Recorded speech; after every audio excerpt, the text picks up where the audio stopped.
Support WrestleTalk! Give us a subscribe.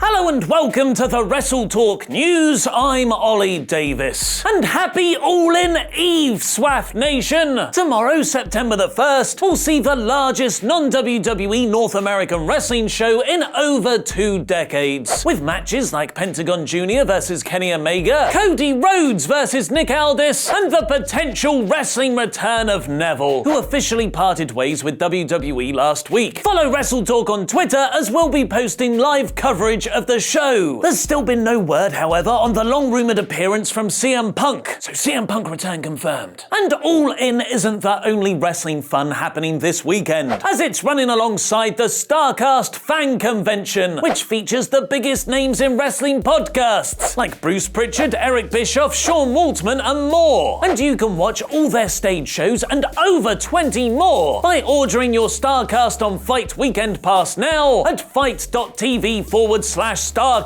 Wrestling shoots for you! Wrestling shoots for you! Wrestling shoots for everybody! Oh, Goldberg, mate, are you feeling left out? Okay, you get to shoot on WWE too. Goldberg recently sat down with Kenny McIntosh at Inside the Ropes to talk about his experience headlining the 2018 WWE Hall of Fame, where Bill's speech came at the end of a rather long 4 hours. So long that many WWE stars and their families had left the audience by the time he got up on stage. First and foremost, I went to Vince and I told him my impression of the Hall of Fame and what should happen, and what happened the night before.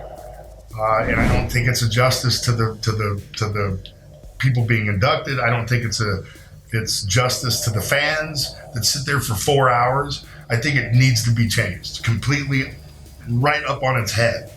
I don't care what anybody says, and I don't care if the person who puts it together thinks I'm full of shit. It needs to be changed because it sucks.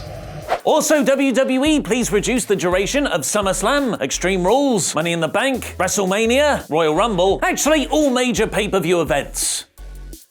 And Raw. You can watch the rest of that rather tense interview, he's a grumpy Goldberg, by heading over to Inside the Ropes' YouTube channel. Give him a subscribe. Maybe Kenny needs Chris Jericho to help calm Goldberg down. Well, he'll have to get in line, because he seems to be wrestling for every promotion in the world. As if turning up at WWE's Raw 25 and the Greatest Royal Rumble shows, and New Japan's Wrestle Kingdom 12 and Dominion, where he won the IWGP Intercontinental title at the latter, weren't enough. We've had the latest tease that Jericho will soon be debuting in Impact Wrestling, with the promotion cheekily tagging him in a recent tweet, accompanied by this video. Wait a second. We want Jericho! We want Jericho! Anything can happen. Maybe I'll call him right now.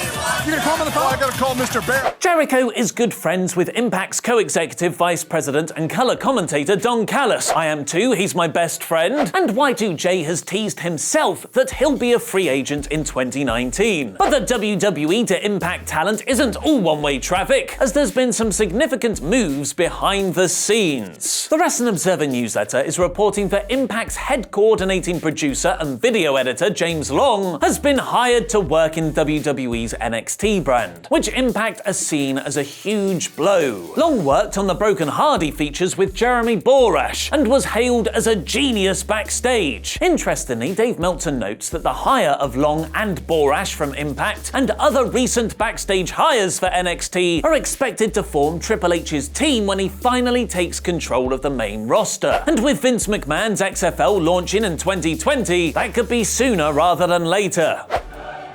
Have WWE leaked which NXT stars will be called up to the main roster? Click the WrestleTalk.com link on screen now to find out who, and pledge on WrestleTalk's Patreon to make weekly NXT reviews happen. I've been Ollie Davis, and that was wrestling.